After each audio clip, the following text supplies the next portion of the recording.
Welcome back to the Healing Chronicles. I'm so glad you're here today because this episode is an inspiring one. I sat down with Katie just a few days after she competed at the ATHX Games in Birmingham. We went deep into what it really means to show up as an athlete when you're also living with chronic illness. Katie opens up about the resilience it takes to train, the importance of listening to your body, and how she's learned to use movement not just for performance, but as medicine. This conversation will leave you with powerful takeaways about strength, balance, and self-trust. I was Shaky Joe big time before I went on. I was like, Yeah, your nerves. Convulsing. When was your last competition? And have you done a competition, this style of competition before? No, never. Because my last, I did an ultra marathon, 100K, about 2 years ago. That was my last one. And then I kind of just focused on the business. So I had been training for this one since like December, January. So good like nine months. Never done anything like this before, especially when it comes to focusing primarily on like your strength. So the bodybuilding shows that I used to do were obviously focusing on your physique, how you look, whereas this was purely performance, so how heavy you can lift. So never done that before.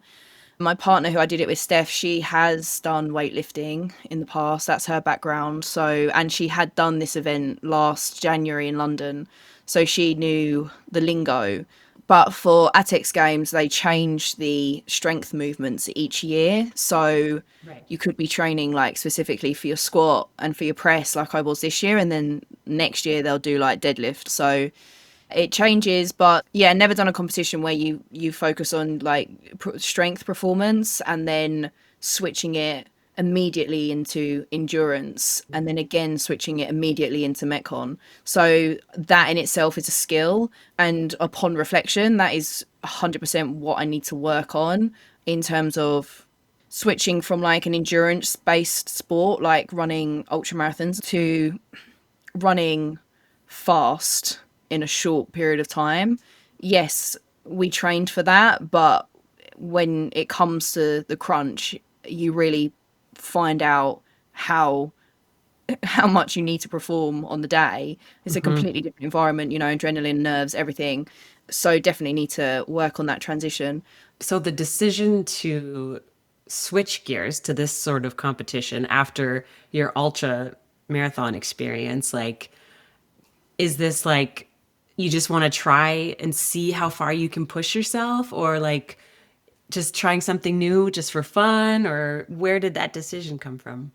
Yeah, good question. I've always done bodybuilding ever since I was 16. So I have been a bodybuilder for a very, very long time. So I've already got like a good base of strength, and that's been my passion. So transitioning over to endurance, and I knew that I was a good runner anyway. I have been ever since school. So I knew I had like the basics there that I could build on. But the partner that I did it with, Steph, I've watched her do high rocks, but I never got that calling to do a competition like that.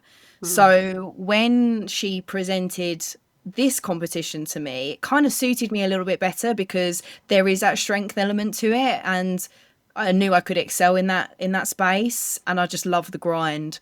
I've never really had the calling for weightlifting or powerlifting or anything like that either. It was just the combination of all of them. I was like, this could actually be really, really fun. It's kind of like a triathlon where you're not just focusing on one sport, one event. You have like that variety, that well-rounded kind of training, like, and it's strategic too. Yeah, exactly. It was funny you mentioned triathlon because on the way back from comp, my dad was like, "Oh, you'd be really good at Ironman. You should do an Ironman." And I was like, it just doesn't interest me. Like, I'd have to spend so many hours running for the ultra marathon. It took up so much of my time. Yeah.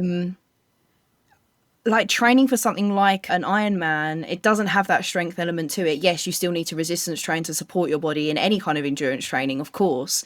But actually focusing on like performance strength is so different. Like the movements are so different when you're strength training for running or bike. And I just thought, no, that doesn't interest me. Like what was great about this comp is that it was the endurance and the metcon are in real short bursts. Mhm. So it's so taxing on the body, but the training to become good at those different disciplines is actually not like laborious, or it doesn't feel like a chore because it's really intense. And I think that's what I prefer rather than, going on a 5 hour zone 2 run. Do you know what I mean? Yeah. Oh, yeah. The amount of time that in your training just to get those miles on, it's a lot. It's a It lot of is. time. And then, yeah, to add in biking and swimming into the mix, I don't think I'd have time for that either. You know, it's so hard as well when you're trying to run your own business. You know what it's like, and you try and have a life as well. It's so hard to juggle these things. So if you're really passionate about long distance running, then you obviously enjoy it and that's cool. But yeah, it's just not. I've tried it and it's not my thing. It's not what you want to dedicate hours No, and hours a week to. no, No, it's not. that's fair. I do miss listening to extensive amounts of podcasts though. Yeah. A lot of time on your hands. Yeah, for sure. My run coach was always like, "You're running too fast. You're not in zone two. You're just running too fast. You need to slow down. You need to put a podcast on and stop Yeah. listening to music." So I just used to go through so many podcasts. That's But multitasking, right? exactly, he's At the same learning time. and running at the same time. Yeah.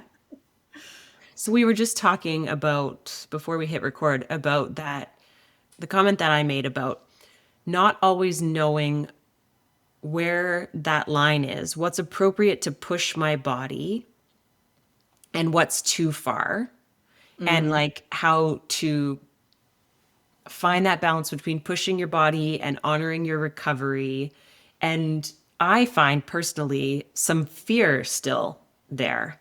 And I know that that fear has held me back from maybe doing more than I could be over the past few years. But it's so easy when you have a chronic illness diagnosis to use that as an excuse and maybe say that you're like honoring your body and your rest, but really it's more so that fear of pushing yourself too far. Do you feel that way sometimes, or how do you navigate that? So now that I'm in remission, I would say that my confidence and resilience is at quite a high level because I've done a lot of trial and error when it comes to knowing where my limit is.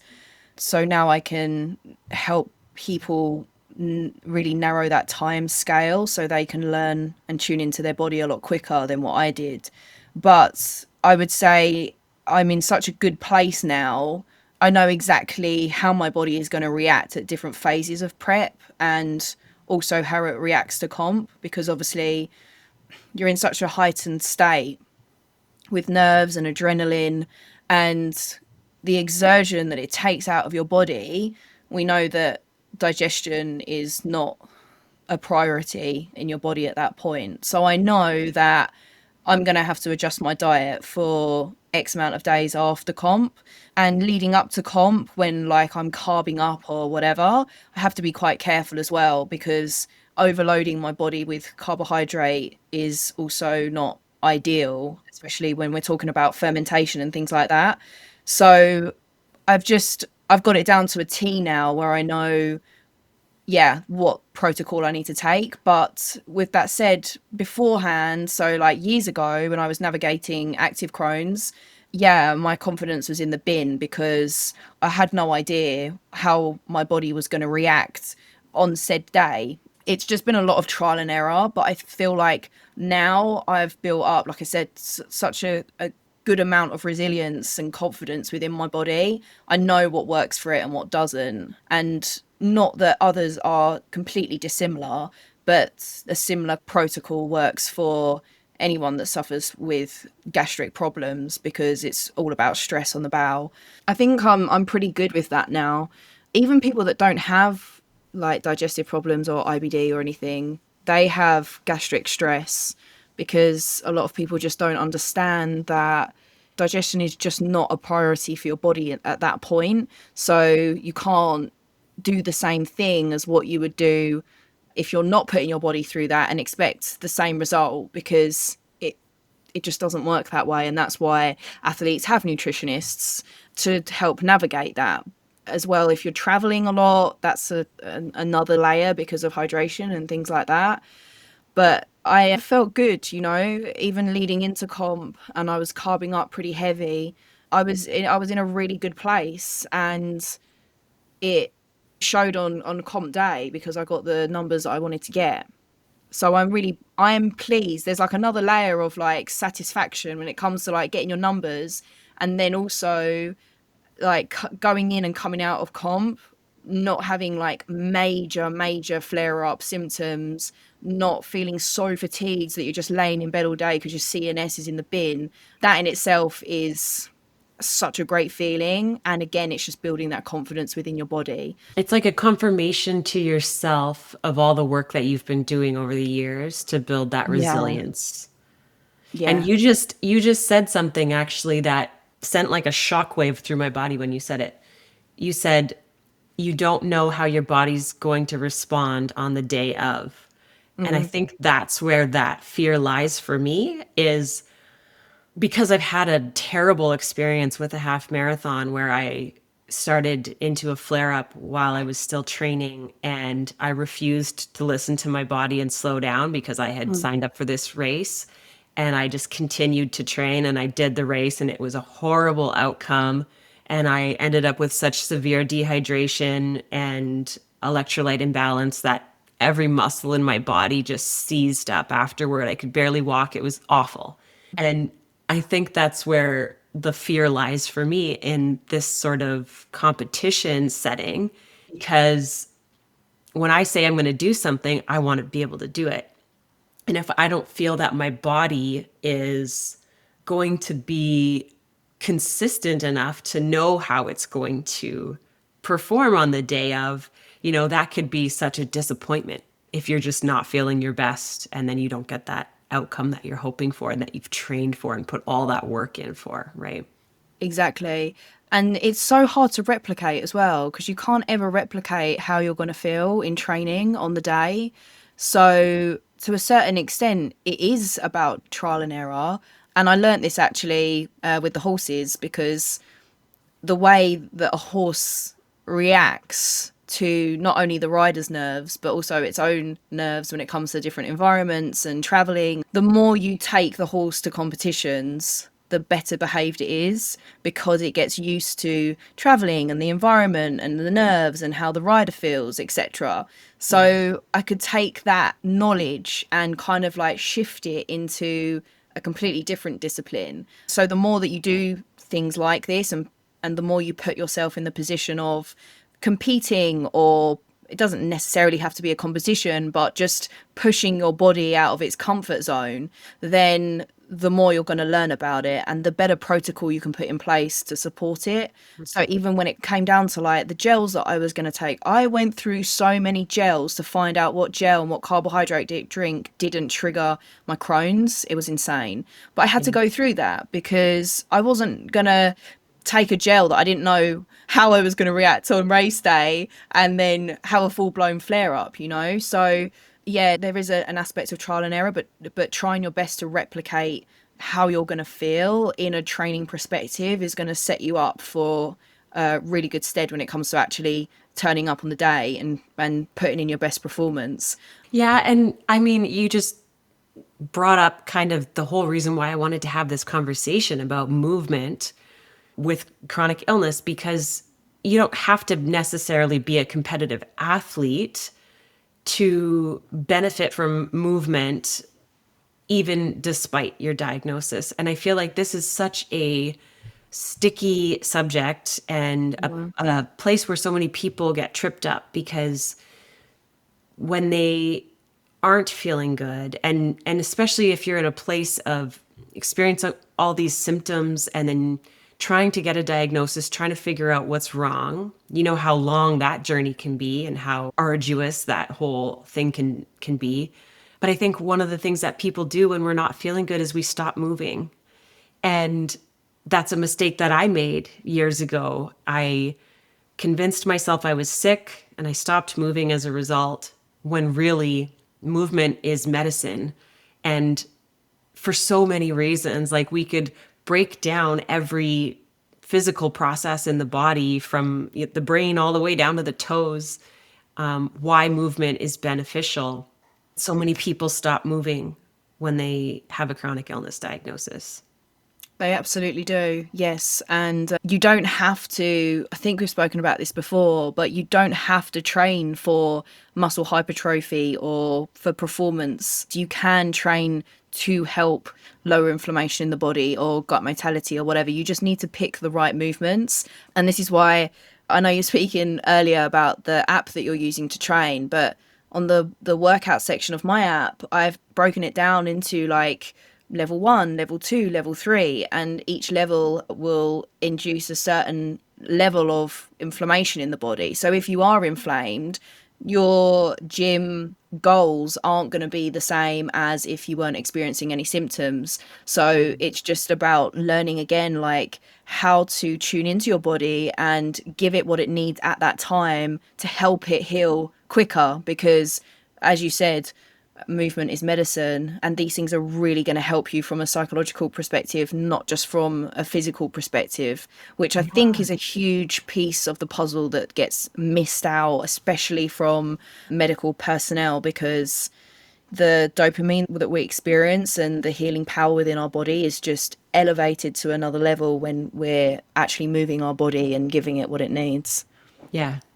Yeah. And for so many reasons, like you said, your central nervous system. And lately I've been kind of geeking out on like heart rate variability, and even just looking at that and the role that that plays in your recovery. Like it just keeps confirming for me that like our bodies are meant to move. And whether that's training for a competition or whether that's, gentle stretching and walking, like you said, there's an appropriate movement for every kind of phase or stage that you're in, and it's learning about that. But one of the biggest mistakes that we make is we stop moving. And I know that pain plays a role. Pain is a tricky thing to navigate. If you're navigating chronic pain, it can be really hard to move your body when you're in pain. But I would love to kind of hear your thoughts on how you perceive limitations within your body, and like when you can push yourself and when it's time to rest a little bit more. I know you've spent years figuring that out, but how do you navigate that? I have become really vigilant on what is going on in my environment and how that is affecting my body. And I will check in with myself regularly. So a lot of the time when we have flare-ups or we have symptoms that are bubbling away, maybe we haven't had a restorative sleep for a while, maybe we've got some external stresses going on with work or relationships, maybe nutrition hasn't been on point for a few days, or you went out for a meal 4 days ago, or you had a glass of alcohol, whatever it is. I know exactly what I need to do to keep my body in homeostasis so that it's just in a stable place all the time, so that I can get the maximum out of my training. And like you said, this has taken a while to figure out because I was doing it on my own. So it's taken a long time. But now that I've arrived and I've got that framework, I can take that framework and implement it during different seasons of my life and different phases of my life. So the things that you might not register, you might not think about, that are actually quite a big deal, that will affect you on a physical basis, knowing what knob you need to adjust at different times, whether that's like the nutrition or whether it's movement or whether it's psychological work or sleep or recovery or whatever it might be, just knowing what you need to do at that particular time is what keeps me in a really good place so that I can train hard all the time. And I don't need, obviously I have deload weeks and stuff, but I don't need long periods of time where I have to step back because I've really messed myself up. And I used to do that all the time, by the way. I had a Yeah. feeling.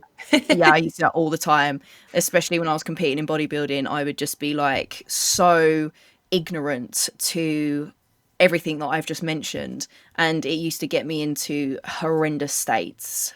The very nature of bodybuilding competitions, like the whole prep for them and the nutritional side of leading up to competition and being in a deficit long term, and then the dehydration and the like, so much of it just is so counterintuitive toward what we're reaching for to just be well on a Yeah. daily basis, right? Yeah, it's hard. It's quite a toxic sport, really stressful on the body. But then again, so is something like running marathons, really stressful on the body, or what I've just done, really stressful on the body. So they all cause stress on the body. It's just knowing what framework to use to support it as much as possible. And yeah, that in itself is a skill. So, and it takes time if you're doing it on your own and you don't have a coach, but it's so worth it because there's nothing worse than running yourself into the ground and just putting yourself in a place where you can't move your body at all. And that's what I see from a client perspective. I see that same kind of pattern of people being maybe not aware of what they're doing, and they're pushing themselves just in their daily life, too hard. So they're maybe not getting enough sleep, and they've got a lot of stress, and they're trying to do everything for everybody, and they're saying yes to everything. And then you just get to that point where you just push yourself too far and you're just wrecked. Yeah. And then it's so much harder to pick up the pieces and try and put yourself back together when you've gotten to that point, versus like what you're speaking of, and kind of checking in daily and saying like, okay, do I need a little bit more sleep? Is my nutrition on point? Like, how am I managing my stress? And then it's like being able to kind of turn those dials and knobs Yeah. and make adjustments. Yeah, exactly. And it sounds a lot, right? It sounds quite overwhelming when we're talking about it. And I completely get that. I would think, where on earth do I start? Like, how do I even start doing something like that? Absolutely. But once you start, it's going to be messy, but you just need to start. And once you start building in these practices, it just becomes habitual and you just become so in tune with your body, you don't even think about it anymore. And you just do these things automatically. And that's when you can look back and think, oh my God, like I felt fine. I didn't actually react, or I didn't feel horrendously fatigued, or I didn't have any symptoms. I wasn't having any abdominal pain or anything like that. And then you can think, yeah, I'm in a good place. And like I said before, it's just such a great feeling. Of course, you're going to have body ache. Like, my body hurts so bad, but that's completely normal. And you just have to give yourself a bit more TLC and allow yourself to recover. Part of that is learning how to slow down, not feeling guilty about that. That's a whole nother chapter. And rebuilding that relationship with rest, or building it if you don't have it, rebuilding that relationship with food. And yeah, just kind of like tying it all in together, like we always say, having a multifaceted approach to everything, whether that be like healing the body, or whether it comes to preparing yourself for comp, or just getting in the gym, just walking into a gym for the first time and building the confidence in the gym that you might not have now, because a lot of people are scared of the gym. If you are going to go into a comp, you just don't know how you're going to feel. Like, I had been squatting 104, 105 quite easy for a while, enough to think that is the number that I want to hit during comp, if not more. So me and Steph warmed up. You get half an hour to warm up, which actually goes so quickly, it was wild. And then we walked onto the floor and we racked the bar to 105 because I thought that's what I'm going to start with. I've got 8 minutes to get the highest number I can get. I'm going to start with 105. I unracked the bar and I was shaking at this point. Like my whole body was shaking. It was wild because of the adrenaline and the nerves. And I did a rep and I thought, it feels okay. It feels okay. My legs feel a bit wobbly, but I feel fine. I did another rep and felt okay.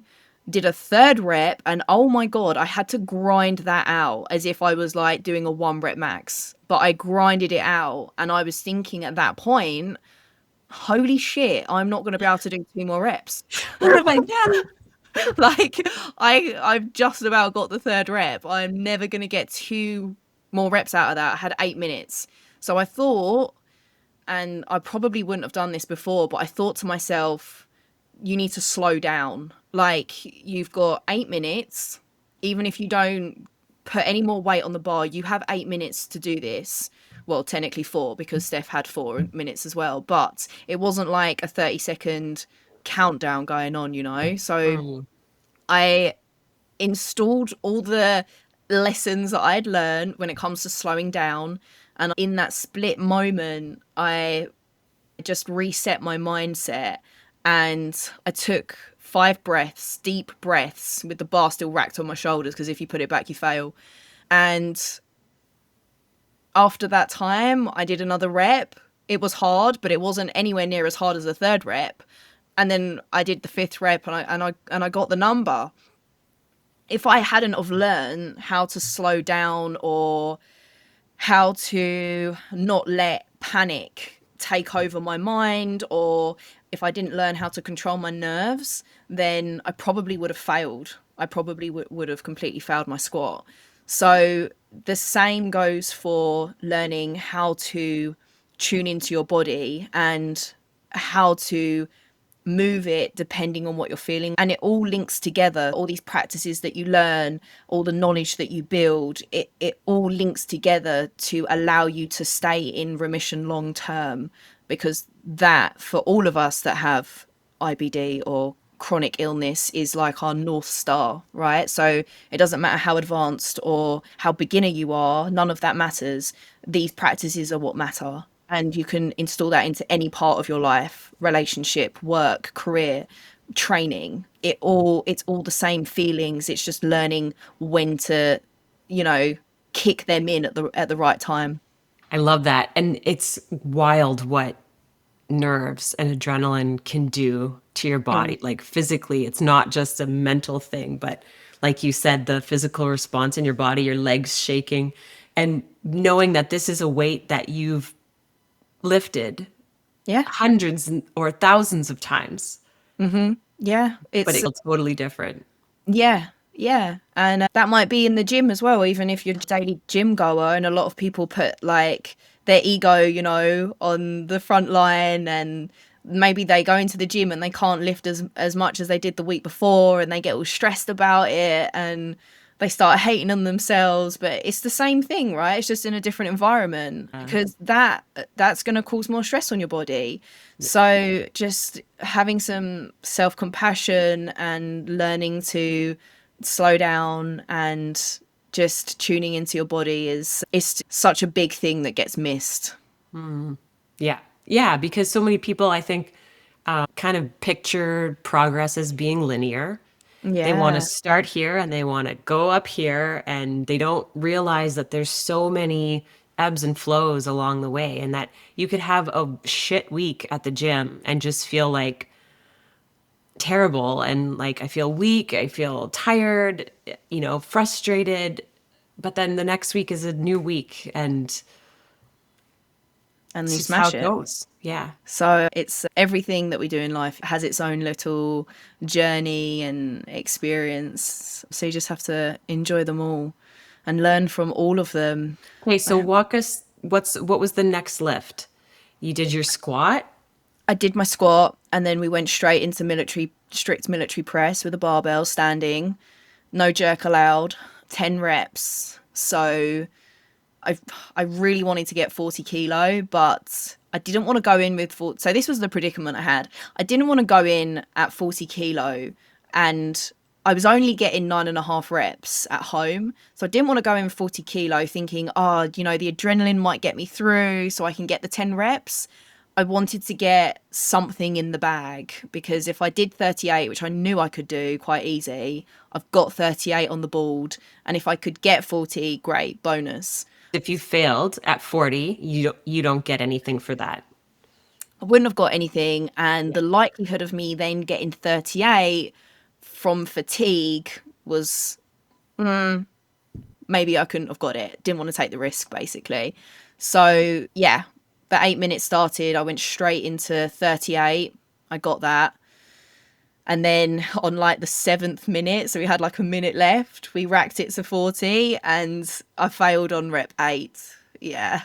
So I was like, well, at least I got 38 in the bag. I Whether feel that like you made the right decision. Yeah.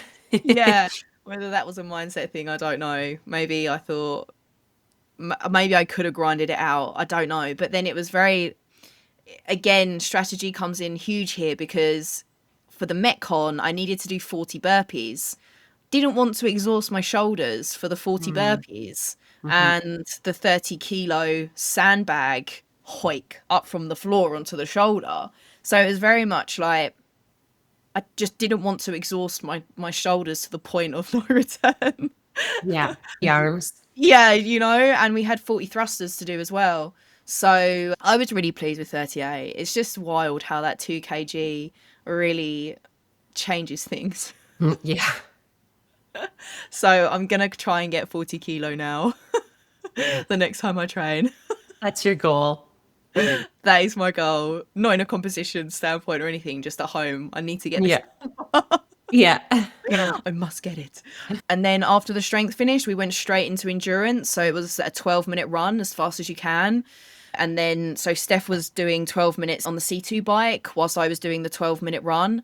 And then we switched. So it was essentially like 24 minutes. That was all about distance. So however fast you can go. My legs felt okay after doing the squats and going straight into the run. Yeah, I was actually quite pleased with that performance, because I've been practicing outside running where we had incline. So it was very, very nice running on a flat track. It was very pleasant indeed. So that was good. Came fourth on the bike, so I was really pleased with that.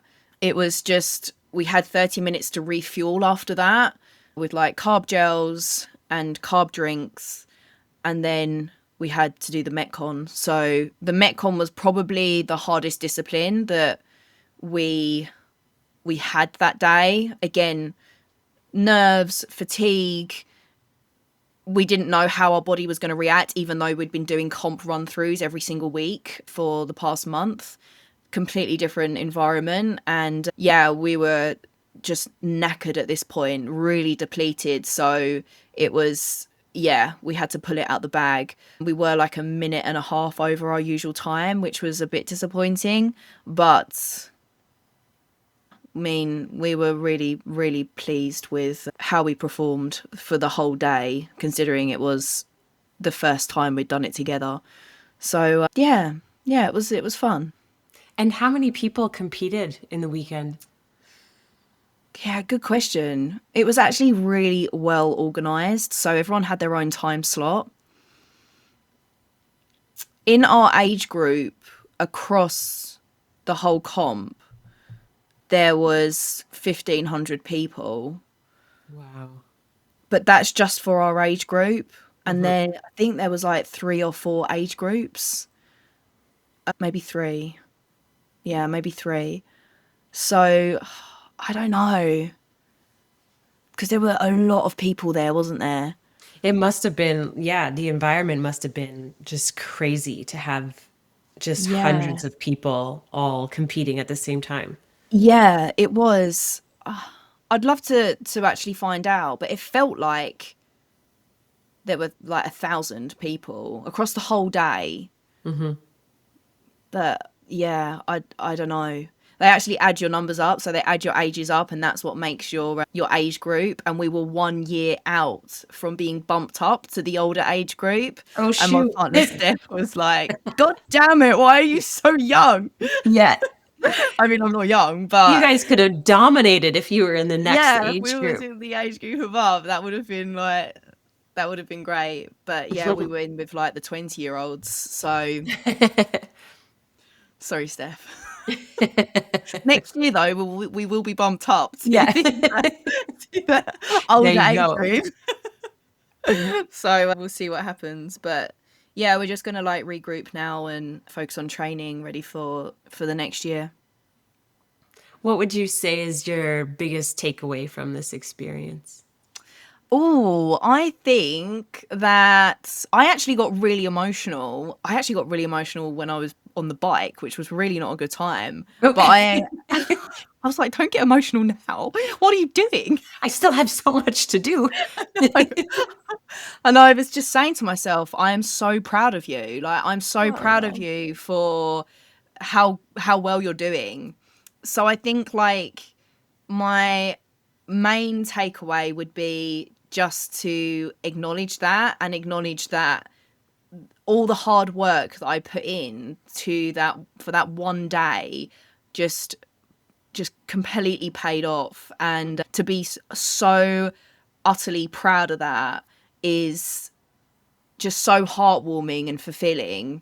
It really makes me emotional every time I say it. But there's other people around you that are like, oh my God, so proud of you, you did so well, blah blah blah. But it's not until you truly feel that from within, it's just on a whole nother level. And I think just allowing myself to feel that has been like the biggest takeaway, because it's just put my confidence up like another notch. And I think that in itself, regardless of the numbers, regardless where I was placing, is just such a huge achievement. And yeah, it's just a feeling that I will now have for the rest of my life, which I'm really grateful for. oh, I love that. Yeah. And that's winning in my mind, because Yeah. you can enter these things. And I know you're a super competitive person and that you want to do well, but Yeah. it sounds like you were still able to be present and be feeling that gratitude and pride in yourself while you were there, because it can Yeah. be so easy to get like caught up in the things that are going on and just kind of Yeah. let you, it can take you to bad places in your mind if you let it, right? Absolutely. And I've managed to actually like transition that into different aspects of my life. Like, I used to be a really competitive tennis player as a kid, and I play paddle now. And I used to get so frustrated with myself if I wasn't playing right, or if I was hitting the ball out all the time, or if I wasn't winning. And that would completely take over my whole game. And I would Mm, lose because I could not control my emotions, and I could mhm. not regulate my emotions in any capacity. But now that I have learned these skills, I can then implement that into paddle, for example. And I have so much fun playing paddle now. Even if I'm playing rubbish, I am still laughing. And like you said, that in itself is just winning for me. So yeah, that would definitely be my biggest takeaway. So roll on the next one. Oh, I love that. Yeah. That's amazing. Oh, I'm so happy that you could reflect on this while it's still fresh in your mind and kind of break it down. And once again, I've said this before, but you inspire me to do more, to do better, to push myself harder, because you kind of give me that example of what's possible. And then I'm like, oh, wait, maybe I don't have to be scared of this. Maybe Yeah, I I can love push a little that. harder. I love that so much. And hey, you're already doing it, look at this week. So Yeah, we're going yeah. to get you there. Yeah, you're going to be running marathons, you're going to be PBing. Yeah. You're going to be smashing it. So I can't wait to watch that journey. But yeah, that's really beautiful. I love that I can do that for you.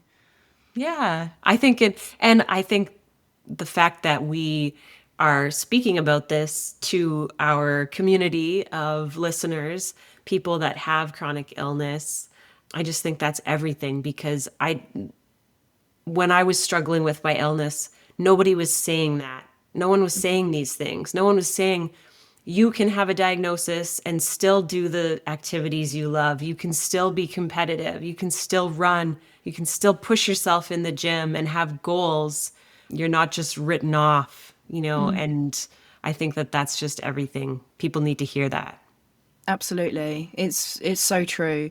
And we obviously don't get that level of support by any means, but all these things add up. Nutrition, movement, the psychological aspect, all these things are in alignment when it comes to getting yourself into a state of remission. So multifaceted approach for sure.